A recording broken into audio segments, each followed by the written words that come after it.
కరుణ కథ 5వ భాగం.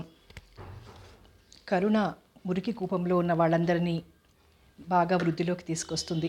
కానీ ఇద్దరు ఆడపిల్లలు ఉద్యోగ నెపంతో బయటికి వెళ్ళి తిరిగి రాలేదని అందరూ ఆమె మీద తిరగబడితే అది కనుక్కోవడం కోసం వెళ్ళి చివరికి ఆనంద్ చేతిలో చిక్కుతుంది. ఆనంద్ని ఇక భరించలేక ఆనంద్ని హత్య చేస్తుంది. ఇక కరుణ కొడుకు శ్రీనివాస్ గొప్ప లాయర్గా ఉంటాడు. కథ కొనసాగుతుంది. పోలీసు వారు ముద్దాయిని కోర్టులో హాజరుపరిచారు. కోర్టు జనంతో కిటకిటలాడుతోంది. ఆడది హత్య కేసు అవడంతో జనంలో కుతూహలం ఎక్కువైంది. జడ్జి గారు రావడంతో పబ్లిక్ ప్రాసిక్యూటర్ తన కేసు వాదనకు నాందీగా కేసు మొదలుపెట్టారు. అతి గర్వంగా కోర్టు కలియజూసిన గవర్నమెంట్ లాయర్ గారికి ఆ జనం చూసి చాలా గర్వం కలిగింది. యువర్ ఆనర్, ఈ ముద్దాయి ఓ అనామిక, పేరు లేదు, ఊరు లేదు, వీళ్ళెవరో కాదు. ఈ సంఘానికి పట్టిన చీడపురుగులు. వీళ్ళని సమూలంగా నాశనం చేస్తే తప్పించి ఆరోగ్యవంతంగా తయారవదు సొసైటీ. ఈమె నీచమైన వేశ్యావృత్తి చేస్తూ డబ్బు తగాదాల్లో ఇంతటి దారుణమైన హత్య చేసిందని నిరూపించడానికి మాకు ఆధారాలున్నాయి. అంచెలంచెలుగా ఈమె ఎంతటి పతితో భ్రష్టురాలో కోర్టు వారికి నిరూపించి చూపిస్తాం. ఈర్ష్యతో కక్షతో కసిగా చేయబడిన ఈ హతుడికి ఈమెకి ఎటువంటి నీచ సంబంధం ఉందో మేం నిరూపిస్తాం. అప్పుడిక ఈమె పట్ల దయచూపవలసిన అవసరం లేదని న్యాయమూర్తులే నిర్ణయించగలరు అని తన స్థలంలోకి వెళ్ళాడు. జడ్జి గారు ముద్దాయి కేసు చూశారు. నీ తరపున వకీలున్నాడా? నువ్వేమైనా చెప్పుకుంటావా? అడిగారు. కరుణ తల అడ్డంగా తిప్పింది. ముద్దాయి తనే హత్య చేశానని ఒప్పుకుంటుంది. ఇంకా వేరే డిఫెన్స్ దేనికి? గవర్నమెంట్ లాయర్ గారు అడిగారు. నో, అలా ఎలా కుదురుతుంది? ఆమెకి కోర్టు వారే లాయర్ని పెట్టాలి కానీ అంటూ జడ్జి గారు కోర్టు కలయి చూశాడు. ఎస్పీ అయ్యర్ గారు లేస్తూ ఈమె తరపున నా జూనియర్ వాదించడానికి సిద్ధంగా ఉన్నాడు యువర్ ఆనర్ అన్నారు. మంచిది, కోర్టు రేపటికి వాయిదా వేస్తున్నా, సిద్ధం కమ్మనండి అంటూ జడ్జి గారు లేవడంతో జనం గోలగా లేచారు. పోలీస్ వ్యాన్లోకి ఎక్కిస్తున్న కరుణని వింతగా చూడసాగారు. అయ్యర్ వెనక నడుస్తూ శ్రీనివాస్ పదే పదే నుదుట పడుతున్న చెమటలు తుడుచుకుంటున్నాడు. సార్, ఈ కేసు గెలుస్తానా? భయంగా అడిగాడు. గెలుపు ఓటమి కాదోయ్ ప్రధానం, అనుభవం అది ముఖ్యం. గెలుస్తావో నీకు పేరు, ఓడిపోతావో పోయేది ముక్కు ముఖం తెలియని ముద్దాయి పోతుంది, అనుభవం మిగులుతుంది అంటూ శ్రీనివాస్ భుజం తట్టారు. శ్రీనివాస్ లోపల వణికిపోతున్నా పైకి చాలా గంభీరంగా ఉన్నాడు. కోర్టులో తన అఫిడవిట్ దాఖలు చేస్తూ నాకో వారం వ్యవధి కావాలి విషయ సేకరణకు, అంతేకాదు ముద్దాయి అనారోగ్య పరిస్థితి దృష్ట్యా ఆమెని ఆసుపత్రికి తరలించాలని కోరుకున్నాను అన్నాడు. కోర్టు వారు అతని కోరిక మన్నించి వాయిదా వేశారు.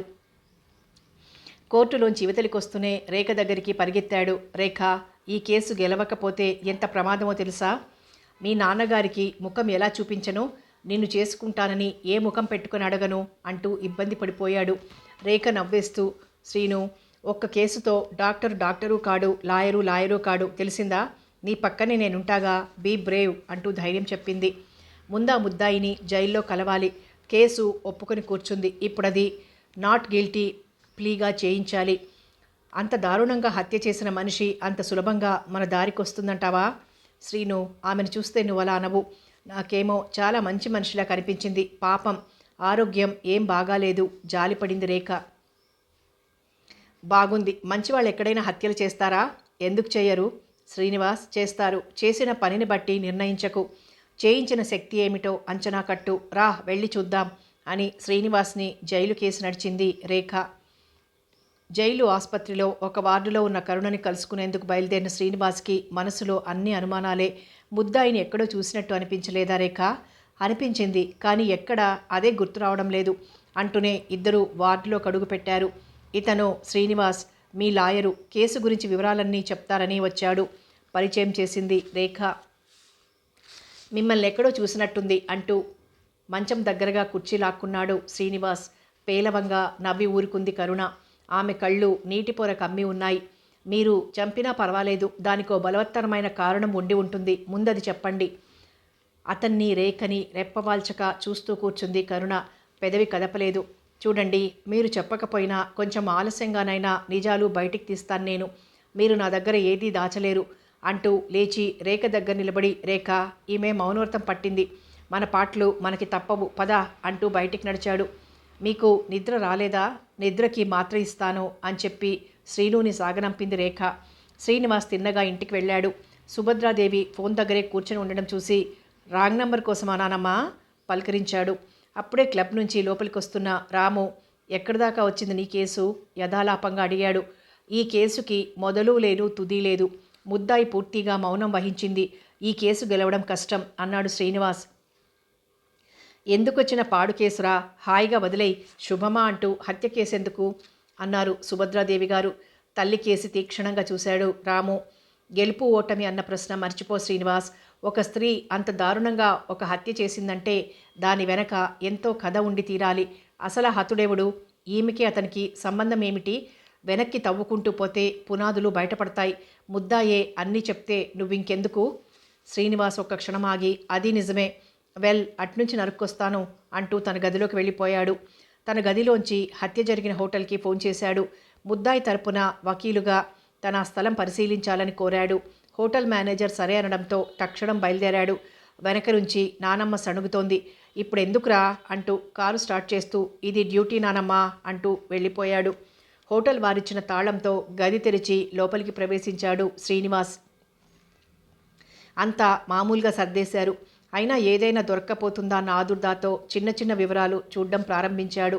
పోలీసులు పూర్తిగా గాలించేసుంటారు, ఇంకేం దొరుకుతుంది అనుకుంటూనే టెలిఫోన్ దగ్గరికి వెళ్ళాడు. అక్కడ టెలిఫోన్ డైరెక్టరీ మీద ఎన్నో పెన్సిల్తో వేసిన నంబర్లున్నాయి. యథాలాపంగా అన్నీ చూస్తున్న శ్రీనివాస్ కళ్ళకి ఒక అతి పరిచయమైన నెంబర్ కనబడింది. అదే నంబర్ ఎన్నో రకాలుగా ఎన్నో పేజీల మధ్య రాసి ఉంది. ఫోను కోసం వేచి ఉన్న పెద్ద మనిషి ఏం తోచక తిప్పి తిప్పి నంబర్ రాసినట్టుంది. అప్రయత్నంగానే ఫోన్ ఎత్తి నంబర్ ఇమ్మని అడిగాడు శ్రీనివాస్. గుండెలు దడదడా కొట్టుకోవడం ప్రారంభించాయి. ఫోన్ పూర్తిగా ఒక్కసారి కూడా రింగవ్వకుండానే అవతలెత్తారు. హలో అంటూ. శ్రీనివాస్ బదులు చెప్పలేదు. అవతల నుంచి హలో హలో అంటూ హిస్టరికల్గా అడుగుతోంది సుభద్రాదేవి కంఠస్వరం. శ్రీనివాస్ అదిరిపడలేదు. అతని మెదడు క్షణంసేపు మొద్దుబారిపోయింది. మళ్ళీ ఎందుకు ఫోన్ చేశావు, ఎన్నాళ్ళిలా పీడిస్తావు అంటూనే ఉంది కంఠస్వరం. శ్రీనివాస్ ఫోన్ పెట్టేశాడు. అతని చెంపల వెంట చెమటలు కారడం ప్రారంభించాయి. జేబులోంచి రుమాలు తీసి ముఖం తుడుచుకుంటూ అటు ఇటు తిరగడం మొదలుపెట్టాడు. డామిట్, ఏమిటి వింత? ఇక్కడ హత్య చేయబడిన వారికి నానమ్మకి ఏమిటి సంబంధం? విసుగ్గా కర్టెన్ గట్టిగా పట్టిలాగాడు. గాలికి ఎగిరి కాగితం ముక్కలు పడ్డాయి. కర్టెన్ రాడుపైన పడి ఉన్నట్టుంది అనుకుంటూ వంగి ముక్కలేరాడు. కొన్ని ముక్కల మీద రక్తం మరకలున్నాయి. శ్రీనివాస్ కుతూహలం ఎక్కువైంది. జాగ్రత్తగా అన్ని ముక్కలు ఏరి చేతి రుమాల్లో చుట్టి జేబులో పెట్టుకున్నాడు. కిందికొస్తూనే పోలీసులు అంత తలకిందులు చేశాక ఇంకేముంటుంది, వస్తా అంటూ అక్కడి నుంచి బయలుదేరాడు శ్రీనివాస్. శ్రీనివాస్ మనసు పరిపరి విధాల పోతోంది. ఏమిటి, అన్ని సంకేతాలు నా ఇంటికే వస్తున్నాయి? ఈ ఇంటికి ముద్దాయికి ఏదైనా సంబంధం ఉందా అన్న ఆలోచనలతో సతమతమవుతూనే తిన్నగా ఇల్లు చేరాడు.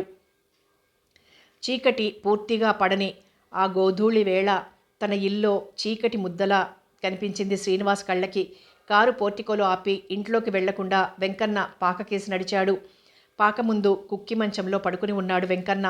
దగ్గరగా వెళ్ళి వెంకన్న అంటూ పిలిచాడు. ఉలిక్కిపడి లేస్తూ, చిన్నబాబు మీరా, రండయ్యా రండి అంటూ మంచం దిగి పైబట్టతో మంచం దులిపాడు కూర్చోమన్నట్టు. వెంకన్న, నాకు ఈ పూట మా అమ్మని గురించి వినాలనిపించింది. నాన్నగారు చిన్నతనం నుంచి ఇక్కడే ఉన్న నీకంటే నాకు ఆత్మీయులు ఎవరు? అలా అనకండి బాబు, ఇప్పుడిక మీ హయాంలో పొమ్మన్నా ఎక్కడికి పోలేని వాణ్ణి బాబు. నా బతుకిక్కడే తెల్లారిపోవాలా. నాన్నగారు ఎప్పుడు ఫారిన్ వెళ్ళారు? అప్పుడు ఏమైంది? అమ్మ ఎలాంటిది? అన్నీ చెప్పు అంటూ కుక్కి మంచం మీద సర్దుకొని కూర్చున్నాడు శ్రీనివాస్. అతని పాదాల దగ్గర కూర్చుంటూ, అబ్బే ఎన్నాళ్ళలోనా, 6 నెలలు బాబు. అది నువ్వు పుట్టావని అమ్మనొదిలి వెళ్ళనన్నారు. కరుణమ్మ తల్లే బలవంతం చేసి పంపించింది బాబు. మరి ఇంతట్లోనే కరుణమ్మకి 100 ఏళ్ళు నిండిపోయాయి. అదెలా అనుకు బాబు, ఇప్పటికీ నాకు అర్థం కాలేదా సంగతి? మరి అమ్మ పోయినప్పుడు నువ్వు లేవా? లేను బాబు, పాపిష్టివాణ్ణి. అమ్మగారు, అదే నాయనమ్మగారు పాలెం పంపారు, శిస్తు బకాయిలు వసూలు చేసుకురమ్మని. నే తిరిగి వచ్చేసరికి 10 రోజులు కూడా పట్టలేదు. నే వచ్చేసరికే అంతా అయిపోయింది బాబు. కరుణమ్మ దేవత, ఆ తల్లి ఉసురు ఉట్టినే పోదు అంటూ కంటతడి తుడుచుకుంటూ ఆగాడు వెంకన్న. శ్రీనివాస్ ఏమీ మాట్లాడలేదు. బాబు, నానమ్మగారికి అమ్మగారంటే తొలి నుంచి చిన్న చూపే, కానీ అమ్మ ఓ దేవత. గొప్ప పేద, చిన్న పెద్ద తారతమ్యాలు చూడని గొప్ప బుద్ధి బాబు. ఓసారి నా కాలికి దెబ్బ తగిలితే కడిగి కట్టుకట్టారు. పెద్దమ్మగారు కోపం చేస్తే పనివాడి దెబ్బకి నొప్పి ఉండదా అని అడిగారు. బాబూ, అలాంటి అమ్మ నీ దురదృష్టం కొద్దీ దూరం అయిపోయింది. ఎవరు చేశారా దూరం తాత? బాధ ధ్వనిస్తున్న కంఠంతో అడిగాడు శ్రీనివాస్. ఎవరని ఎలా చెప్పను? అలా అయ్యగారిని దింపిరాగానే ఇలా నన్ను పంపించేశారు. నీకో ఆయాని పెట్టింది పెద్దమ్మగారు. నిన్ను దూరం చేసిందన్న బెంగ, బాబుగారు లేరన్న దిగులు ఉన్నట్టుంది. నన్ను తోలేశారు. నాకైతే నా తల్లిని వదిలిపోవడం ఇష్టం లేదు. రాంబాబు గారు ఆమెనెంత గుండెకెత్తుతున్నారో నా కళ్ళతో నీ చూసిన వాణ్ణి. నేనొచ్చేసరికి అంతా అయిపోయింది బాబు. నా చెవులని కళ్ళని కూడా నమ్మలేకపోయాను నేను. కారు ప్రమాదంలో పోయింది నా తల్లి అన్నారు. కానీ వింతల్లో వింత, నర్సింగులుగాడు హాయిగా ఉన్నాడు బాబు. హాయిగా లారీ కొని వ్యాపారం చేసుకుంటున్నట్ట. అప్పుడప్పుడు వచ్చి గోల చేస్తున్న వాడంటే ఎందుకో భయపడుతూనే ఉంటారయ్యా పెద్దమ్మగారు. వాడు ఉట్టి తాగుబోతైపోయాడు. వాడెక్కడుంటాడు తాత? మనం వాణ్ణి పట్టుకోగలమా? వెంకన్న, అమ్మని కళ్ళారా చూసిన జ్ఞాపకాలు కూడా లేని దురదృష్టవంతుణ్ణి కదూ. అలా అనుకు బాబు. ఇంట్లోంచి తీసేస్తే ఆ తల్లి బొమ్మ నా పెట్టెడుగున దాచాను, చూద్దువుగాని ఉండు అంటూ అమిత సంతోషంగా లేచి పాకలోకి పరిగెత్తాడు. వాడి వెనకే శ్రీనివాసు లోపలికి వెళ్ళాడు. పాత ట్రంకు పెట్టెలోంచి బట్టల్లో చుట్టి ఉన్న ఫోటో పైకి తీశాడు వెంకన్న. ఎంతో ఆప్యాయంగా దాన్ని పైబట్టతో తుడిచి శ్రీనివాస్ చేతుల్లో పెట్టాడు. ఆ ఫోటోలో వ్యక్తిని చూసి అలాగే మ్రాన్పడిపోయాడు శ్రీనివాస్. నా తల్లా ఈమె అనుకున్నాడు. అతని కళ్ళపై నీటి పొర కమ్మి బొమ్మ మసగగా కనిపించింది. బాబు, మీకు అనవసరంగా దుఃఖం కలిగించాను కదూ. మన్నించు బాబు. నీకిలా చెప్పానని తెలిస్తే పెద్దమ్మగారు కోపగిస్తారు అంటున్న వెంకన్న మాటకు అడ్డొస్తూ, వెంకన్న, నువ్వసలు ఆత్మీయుడివి. తల్లి లేని వాళ్ళు ఉండొచ్చు, కానీ తల్లి మాట కూడా ఎత్తకూడని వాళ్ళు ఉండకూడదు వెంకన్న. నా తల్లిని నాకు కళ్ళారా చూపించావు. ఇంకా శ్రీనివాస్ మాట ముగియకుండానే గుమ్మంలోంచి వెంకన్న అన్న పిలుపు వినిపించింది. అదిరిపడ్డాడు వెంకన్న. బాబు, పెద్దమ్మగారు ఫోటో పెట్టేస్తూ, వెంకన్న, రేపు ఉదయాన్నే నాతో రావడానికి సిద్ధంగా ఉండు అంటూ పాకలోంచి బయటకొచ్చాడు. నువ్వా నానమ్మా? పలకరించాడు. ఏం, ఎవరు అని భయపడ్డావా? నవ్వుతూనే వ్యంగ్యంగా అడిగారు సుభద్రాదేవి. అయ్యాయా మీ మంతనాలు అన్నారు. భలే దానివి నానమ్మ. టెలిఫోన్ మోగితే ఉలిక్కిపడే నిన్ను చూసి నేనెందుకు భయపడతాను? రా అంటూ నానమ్మ భుజం మీద చేయి వేసి నడిపించుకుని వెళ్ళిపోయాడు శ్రీనివాస్. దీర్ఘంగా నిట్టూర్చి పాక తలుపులు చేరవేసి మళ్ళీ కుక్కి మంచంలో నడుం వాల్చి పడుకున్నాడు వెంకన్న. నానమ్మ, వెంకన్నంటే నీకెందుకంత విసుగు? మా అమ్మని ఎక్కువ ఇష్టపడేవాడని కదూ? ఇంట్లోకి అడుగు పెడుతూనే అడిగాడు. ఆ మాటల్లో ఎంత మార్దవం ఉందో, అంత కాఠిన్యం అంతర్లీనంగా ఉందని గ్రహించకపోలేదు సుభద్రాదేవి. కాదు శ్రీను, వాడుట్టి పోసుకోలు రాయుడు. ఏదో ఇంటి మనిషి అన్నట్టు అన్ని విషయాల్లోకి తలదూరుస్తాడు. అందుకే నాకు ఒళ్ళు మంట అన్నారు నెమ్మదిగా. వాడికి పైవాడని తెలియదు నానమ్మ. ఏమో, వాడి అనుమానాలు నిజమయ్యే రోజు రావచ్చు నెమ్మదిగా అనేసి తన గదిలోకి వెళ్ళిపోయాడు శ్రీనివాస్. సుభద్రాదేవి ఆ మాటలకి పక్కనే పిడుగు పడ్డట్లు అదిరిపడింది. పక్క మీద ఒరిగిందన్న మాటే గాని కంట కునుకు రాలేదామెకి. తన క్రింద నేల ఎవరో విరోధులు తొలిచివేస్తున్నట్టు అనిపించింది. శ్రీనివాస్ గదిలో లైట్ వేసి బట్టలైనా మార్చుకోకుండా బల్ల దగ్గర కూర్చుని జేబులో చెయ్యి పెట్టాడు. అతని చెయ్యి వణికింది. హోటల్ రూమ్లోంచి తెచ్చిన కాగితం ముక్కలు పైకి తీసి చాలాసేపు వాటికేసి చూస్తూ కూర్చున్నాడు. ఒక తెల్ల కాగితం తీసి దాని మీద దొరికిన ముక్కలు పరచడం ప్రారంభించాడు. అర్థం పర్థం లేని అక్షర సముదాయం అది. చాలాసేపు అవస్థపడి వాటిని ఒక ఆర్డర్లో పజిల్ కూర్చున్నట్టు కూర్చగలిగాడు. అది చదువుతుంటే అతని చేతులు వణికిపోతున్నాయి. నుదుట చెమటలు పట్టి చెంపల వెంట కారుతున్నాయి. అమ్మా అన్నమాట అనుకోకుండానే అతని పెదవులు పలికాయి. ఆ ఉత్తరం అలాగే తెల్ల కాగితం మీద అతికించి మడిచి భద్రంగా కోటు జేబులో పెట్టుకున్నాడు. అతని మనసులో ఏవేవో ఆలోచనలు కలగా పులగంగా కెలిడియోస్కోప్లో రంగుల రూపాల్లాగా కదిలిపోతున్నాయి. దానికి కారకులు ఎవ్వరైనా నేను క్షమించనమ్మా. నిన్నింత దారుణానికి బలి చేసిన వాళ్ళని క్షమించను. నిన్ను నేను రక్షించుకుంటాను. ఆ దారిలో ఎవరు బలి అయిపోయినా నాకు అక్కర్లేదమ్మా. నాకు లెక్కలేదు. నాకు నువ్వే కావాలి అంటూ తనలో తనే పదే పదే చెప్పుకుని కళ్ళు మూసుకున్నాడు. నిద్ర మటుకు రాలేదు శ్రీనివాస్కి. అలాగే తెలతెలవారుతుండగా లేచి త్వరగా తిమిలి వెంకన్న పాకకేసి నడిచాడు. వెంకన్న నెక్కించుకుని బయటికి వెళ్ళిపోయాడు.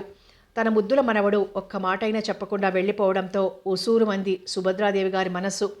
శ్రీనివాస్ కారుని తిన్నగా ఆసుపత్రి మార్చురీ దగ్గర ఆపాడు.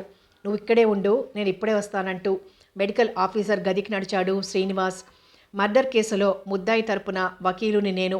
ఓసారి బాడీ చూడాలొచ్చాను అని వివరాలు చెప్పాడు. డాక్టర్తో సహా శవాల హాల్లోకి ప్రవేశించగానే శ్రీనివాస్ వెన్ను ఒక్కసారి జలధరించింది. ఒక శవం దగ్గర ఆగి సంచిలా కట్టేసి ఉన్న మూతి విప్పి వెనక్కి తోశాడు డాక్టర్. హతుని ముఖం ఉబ్బి ఉన్న వికృతంగా లేదు. ఆ ముఖం చూసి ఓ క్షణం అదిరిపడ్డాడు శ్రీనివాస్. చాలా దారుణంగా హత్య చేయబడ్డాడు లాయర్. ఓ 25 పోట్లు ఉండుంటాయి శరీరం మీద. మరి అంత కసి ఎందుకొచ్చిందో అంటూ తిరిగి ముఖం మీదికి బట్టలాగేసి సంచి మూతి కట్టేశాడు డాక్టరు. థ్యాంక్ యూ డాక్టర్, ఓసారి వ్యక్తిని చూడాలని వచ్చానంతే అని సెలవు తీసుకుని కారు కేసి నడవడం మొదలుపెట్టిన శ్రీనివాస్కి ఒకరోజు పార్కులో వీరిద్దరినీ చూడడం, అందుకే ఆమెను చూడగానే ఎక్కడో చూసినట్టుంది అనిపించడం జ్ఞాపకం వచ్చింది. ఎంత ముసలి జంట అనుకున్నాను. ఆమె నా తల్లి. ఎంత అన్యాయం ఇది అనుకుంటూ కారెక్కాడు. ఏమైంది బాబు ఆత్రంగా అడిగాడు వెంకన్న. ఏం లేదు వెంకన్న, ఈ కేసులో ఈ స్త్రీని ఎలాగైనా రక్షిస్తే ఎందుకో నా తల్లినే నేను రక్షించుకున్నంత ఆనందం కలిగేలా ఉంది అన్నాడు. ఎక్కడైనా చచ్చిపోయిన వాళ్ళు బ్రతికొస్తారా బాబు నీ పిచ్చిగాని అని నిట్టూర్చాడు వెంకన్న. ఏమో ఎలా చెప్పగలం అంటూ కారు స్టార్ట్ చేశాడు. దారిలో ఒక కొట్టు దగ్గర కారు ఆపి వెంకన్న నేను రేఖకోసారి ఫోన్ చేసి వస్తానంటూ దిగాడు. ఫోన్ ఎంతకీ ఎత్తకపోతే పెట్టేద్దాము అనుకుంటున్న సమయానికి రేఖ ఫోన్ తీసింది. శ్రీనివాస్ గొంతు వింటేనే శ్రీను నీకోసం పొద్దుట్నుంచి ఇంటికి ఫోన్ చేస్తూనే ఉన్నా, ఎక్కడికి వెళ్ళావు? ఏమైనా విశేషమా రేఖ ఆత్రంగా అడిగాడు. మోస్ట్ ఇంపార్టెంట్, నీ ముద్దాయిని వెతుక్కుంటూ ఓ పెద్ద మనిషి వచ్చాడు. నువ్వు వచ్చాక లోపలికి పంపిద్దామని కుంటి సాకులు చెప్పి ఆపాను, త్వరగా రా అంటూ ఫోన్ పెట్టేసింది. వెంకన్న నిన్ను దింపేస్తా, ఇంటి దగ్గరే ఉండు, నేను తక్షణం జైలు దగ్గరికి వెళ్ళాలి అంటూ ఇంటి గేటు ముందు వెంకన్నను దింపాడు. వెంకన్న నేను వచ్చి హారన్ వేసేసరికి నువ్వు రావాలి అని హెచ్చరించి కారు జోరుగా పోనిచ్చాడు. హాస్పిటల్ వార్డు ముందు కుర్చీలో ఆతృతతో కూర్చున్నాడు రంగారావు. ఇంకా తెలివి రాలేదా డాక్టరమ్మ అంటూ రేఖ కనిపించినప్పుడల్లా అడుగుతూనే ఉన్నాడు. ఆమె చాలా బలహీనంగా ఉన్నారు, కొంచెం ఓపిక పట్టండి అని చెబుతూనే ఉంది రేఖ. శ్రీనివాస్ కారు శబ్దం విని వార్డులోకి వెళ్ళి చూసింది. అమ్మా మీకోసం ఎవరో వచ్చారు, పలకరించిపోతానంటున్నారు, పంపిస్తానని చెప్పి బయటకొచ్చింది. రంగారావు గదిలోకి వెళ్ళడం, శ్రీనివాస్ పక్క గదిలోకి వెళ్ళడం ఒకేసారి జరిగిపోయాయి. అమ్మా నువ్వేనా? ఎందుకమ్మా ఇంత దారుణం చేశావు? ఆ రోజే నా మాట విని పోలీసులకు అప్పగించి ఉంటే. బాధగా కరుణ చేతులు రెండూ తన చేతుల్లోకి తీసుకున్నాడు రంగారావు. మీరా? తన కళ్ళని తనే నమ్మలేనట్టంది కరుణ. నేనే తల్లి, నేనే. ఎన్నాళ్ళకి రాకపోతే వెతికి వచ్చాను. చివరికి పూట తెలిసింది. అనుమానం తీర్చుకుందామని వచ్చానమ్మా. ఎందుకిలా చేశావు? నిన్ను నేను విడిపిస్తాను. వద్దు బాబు, అంత పని చేయకండి. ఈ అమాయకురాలు లోకం దృష్టిలో ఎప్పుడో చచ్చిపోయింది. ఎవరి బాగు కోసం, ఎవరి సుఖం కోసం ఇంత భయంకరమైన మౌనం వహించానో అదంతా గంగపాలైపోతుంది. బాబుగారు నన్ను ఈసారి నిజంగానే చచ్చిపోనివ్వండి. ఈ జీవి బ్రతికి ప్రయోజనం లేదు, కానీ ఈరోజు చచ్చి ఎంతో ప్రయోజనం సాధించబోతోంది. అది చాలు బాబుగారు. నా మీద ప్రేమతో మీరు నన్ను బాధ పెట్టకండి ప్రాధేయపడుతోంది. అలా ఎలా ఊరుకోను తల్లి? నువ్వెవరో ఎప్పుడూ అడగలేదు, నీ ఊరేదో తెలుసుకోలేదు. నువ్వు నన్ను మనిషిగా చేసి కొత్త బాధ్యతలకు చుట్టి వెళ్ళిపోతావా? బాబుగారు ఈ ప్రపంచంలో ఏ కోశానా కరుణ లేదు. ఎడారిలా బీడువారిన నా జీవనంలో మీ నీడలోనే నాకు కాస్త విశ్రాంతి చిక్కింది. అదో దివ్యవరంగా గుండెల్లో దాచుకొనివ్వండి. ఆడదానికి ఆడదంటే పడని ఈ లోకంలో ఏ ఆడది నాలా బ్రతుకు భారం చేసుకోకూడదు బాబు. మగవాడు ఆడదానికి శత్రువే అయ్యి సాటి ఆడది శత్రువే అయితే ఇలా అరికాళ్ల కింద మంటలే బాబు. బ్రతుకంతా ఎందుకు బ్రతకాలని తాపత్రయపడాలి నేను? ఏం చూసుకుని కోరిక పెంచుకోవాలి నేను? నా మీద మీకు నిజంగా అభిమానం ఉంటే నన్ను మర్చిపోండి. నేనెవరో మీకు అసలు తెలియదు. ఒట్టు వెయ్యండి బాబు, నాకు మాటివ్వండి, ఎవ్వరికీ నా గురించి ఏమీ చెప్పనని అంటూ చెయ్యి చాపింది. ఆ చెయ్యి తన 2 చేతులతో అందుకొని ముద్దులతో నింపేశాడు రంగారావు. అమ్మా అంత మాటివ్వను, నాకు డబ్బుంది. ఎంత పెద్ద లాయర్నైనా పెట్టి నిన్ను రక్షించగలను. నా చేతులు కట్టెయ్యకు తల్లి అన్నాడు. కరుణ పేలవంగా నవ్వింది. బాబుగారు మీకు నాకు ఏమిటి సంబంధం? మీరెవరో నేనెవరో అలా అనయ్యకు తల్లి. సముద్రపు ఉప్పుకి రాచ ఉసిరికకి ఏమిటి సంబంధం? గాలికి ప్రాణానికి ఏమిటి అనుబంధం? కొన్ని అనుబంధాలకి ఆధారాలుండవు తల్లి. ఆడదంటే మగవాడికి ఆటబొమ్మగా తప్పించి చూడలేని నన్ను బాబు అని పిలిచి నాలో నిద్రాణంగా ఉండిపోయిన ఓ అంశని మేల్కొల్పావు. ఇది చాలదా? నువ్వు నాదానివే, నన్ను కనని తల్లివి, నే కనని కూతురివమ్మా. నిన్ను రక్షించి తీరుతాను, కాదనుకు అంటూ కరుణ చేతులు విడిపించుకొని గది దాటి బయటకొచ్చేశారు. బాబుగారు, నా శ్రమ వృధా చేసేస్తారా అంటూ లేవబోయి కరుణ నేల మీద కుప్పలా కూలిపోయింది. ఆ చప్పుడు విని రేఖ, ఇద్దరు నర్సులు లోపలికి పరిగెత్తారు. రంగారావుని గేటు దాటగానే ఆపాడు శ్రీనివాస్. మీరు చెప్పిందంతా విన్నాను. నేను ఆమె లాయర్ని. మీరు నాతో సహకరించండి ప్లీజ్ ప్రాధేయపడ్డాడు. చెప్పు, నన్నేం చేయమన్నా చేస్తాను, నా తల్లి కోసం అంటూ రంగారావు శ్రీనివాస్ కారెక్కాడు. రంగారావుకి తన ప్లాన్ అంతా చెప్పాడు శ్రీనివాస్. మీరొక్క సహాయం చేయండి. ఈలోగా నేను రేపు కోర్టులో నిలబెట్టాలని చూస్తున్న సాక్షిని పట్టుకొని తీసుకురావాలి అడిగాడు శ్రీనివాస్. చెప్పు త్వరగా ఆత్రంగా అడిగాడు రంగారావు. మీరు శరణాలయానికి వెళ్ళండి. అక్కడ పాత రికార్డులు వెతకండి. అర్ధ శతాబ్దిగా ఆ శరణాలయం ఉంది. వారి రికార్డులు చూడండి. ఈమె వివరాలు కొన్నైనా దొరుకుతాయని నా అనుమానం అని చెప్పి రంగారావుని శరణాలయం ముందు దింపాడు శ్రీనివాస్. తిన్నగా ఇంటికి వెళ్ళాడు. చాలా ఆలస్యం అయిపోయిందేమో, భోజనం కూడా చేయబుద్ధి కాలేదు శ్రీనివాస్కి. వెధవ పాడు కేసు పట్టావురా, తిండి తిప్పలు లేకుండా ఎందుకొచ్చింది విసుక్కున్నారు సుభద్రాదేవి గారు. ఈ కేసు విలువ నీకు ఈ పూట తెలియదు నానమ్మా, రేపటికి తెలుస్తుంది. నువ్వు డాడీ తప్పకుండా వద్దురుగానే కోర్టుకి. పెదవులు నవ్వుతున్నా మాటలు సీరియస్గానే ఉన్నాయి శ్రీనివాస్వి. అప్పుడే లోపలికి వస్తున్న రామప్రభు ఈ మాటలు విని, ఏం శ్రీను, కేసు కొత్త మలుపు తిరిగిందా అడిగాడు. తండ్రి కేసి ఓ క్షణం తీక్షణంగా చూశాడు శ్రీనివాస్. అతనికి ఈ కేసు తండ్రితో చర్చించడానికే మనస్సు రాలేదు. చాలా వింత మలుపు తిరిగింది డాడీ. రేపు నేను నా తొలి సాక్షితోనే కేసు పరిష్కరించేస్తాను. అంత ష్యూర్గా ఉన్నావా కొడుకేసి ఆశ్చర్యంగా చూశాడు రాము. ఎస్, చాలా ష్యూర్గా ఉన్నాను. కానీ ఏం ఆగావు? ఈ కేసులో చాలా దారుణమైన నిజాలు బయటపడవచ్చు. అవి అయిన వాళ్ళనే అదరగొట్టవచ్చు. రాము నవ్వేశాడు. దానికి నువ్వేం బాధ్యుడివి శ్రీనివాస్, నీ డ్యూటీ నువ్వు చేస్తున్నావు అన్నాడు. డాడీ, మీరు నిజంగానే అంటున్నారా? ఈ కేసులో నిజం ఎంత భయంకరంగా ఉంటుందో మీరు ఊహించలేరు అన్నాడు. మై డియర్ సన్, ఈరోజు నువ్వు నిజం దాచినా ఎన్నాళ్ళలో దాగదు. నిజం నిప్పు లాంటిది, ఎప్పటికైనా బయటపడి తీరుతుంది. ఒక ఆడది అన్యాయానికి ఆహుతైపోయినా ఆ అన్యాయం లోకానికి తెలిసే తీరుతుంది. ఆడది నోరు మూసుకుందంటే దాని వెనక ఎంతటి దయనీయమైన గాథైనా ఉండొచ్చు, ఎంతటి దారుణమైన గాథైనా ఉండొచ్చు. నిజం చెప్పి రక్షించుకోదలచని స్త్రీ హృదయంలో దావాగ్ని రగులుతూనే ఉంటుంది. శ్రీనివాస్ దానికి ఆమె బలైపోవడానికైనా సిద్ధపడుతుంది కానీ నిజం బయటపెట్టి తనని రక్షిద్దామనుకున్న వాళ్ళని బయటపడేయదు. ఆడదాని గుండె ఎంత నవనీత సదృశ్యమో అంత పాషాణ సదృశం కూడా. ఈ సంగతి నీకు జీవితమే నేర్పాలి. నీకు జయం కలగాలి.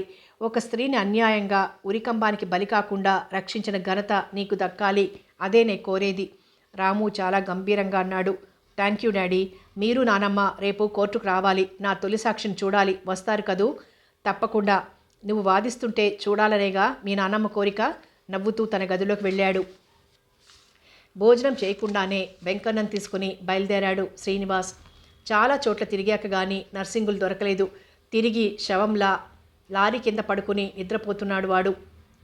వాణ్ణి కారులో పడేసుకుని చెక్కా వచ్చాడు శ్రీనివాస్. నీ పాకలో ఉంచువాణ్ణి, రేపు సరిగ్గా కోర్టు టైంకి రేఖ వస్తుంది, వీణ్ణి ఎక్కించుకునిరా అంటూ వెంకన్నని పాక దగ్గర దింపాడు. ఇద్దరూ కలిసి నర్సింగుల్ని పాకలోకి మోశారు. అప్పటికే చీకట్లు కమ్ముకున్నాయి.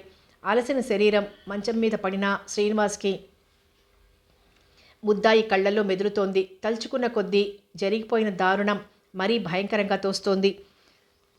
ఇప్పుడు నానమ్మ మీద గౌరవం పోలేదు కానీ ఎందుకిలా చేసిందన్న బాధ శ్రీనివాస్ని పట్టి పీడించసాగింది.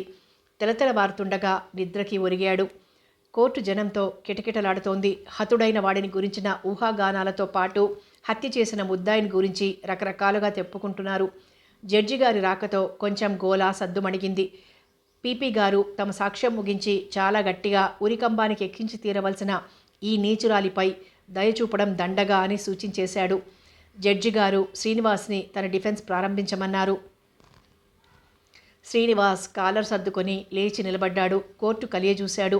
అప్పుడే నానమ్మని వెంటబెట్టుకుని ముందు వరుసలోకి వస్తున్న తండ్రిని చూసి దృష్టి ముద్దాయి వైపు తిప్పాడు. అతి బలహీనంగా కళ్ళ కింద నల్లని వలయాలతో జైలు వారిచ్చిన ఆ తెల్ల చీరలో వడలిన పువ్వులాగా నిలబడి ఉంది కరుణ. దీనంగా దయనీయంగా ఈ లోకంతో సంబంధం లేని దానిలా నిలబడి ఉన్న తన తల్లిని చూసి కంట నీటిపొర కమ్మింది శ్రీనివాస్కి. ఆమె దగ్గరగా వెళ్ళి ముఖంలోకి చూశాడు. ఆమె కంటి నీరు అంచులనంటి నిలిచి ఉంది. నిర్లిప్తంగా శ్రీనివాస్ ముఖంలోకి చూసింది. అమ్మా, నేను నిన్ను రక్షించుకుంటాను. నువ్వు పెదవి కదపనక్కర్లేదు.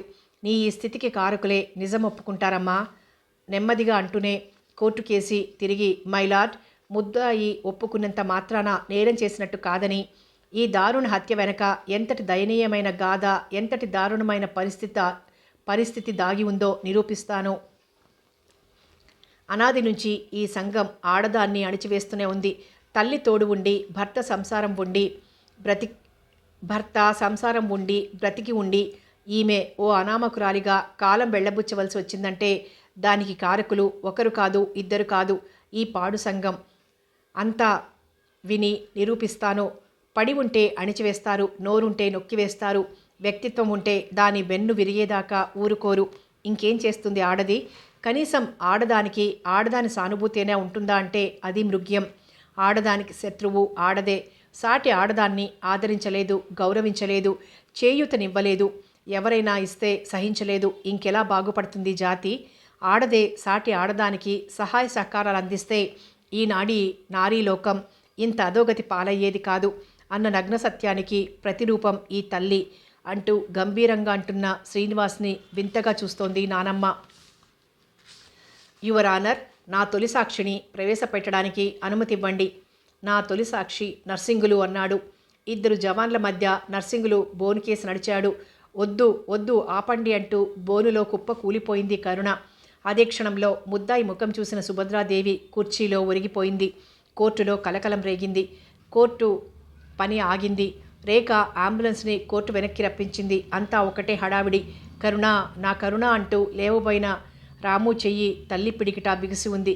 నిస్సహాయంగా నిలబడిపోయాడు.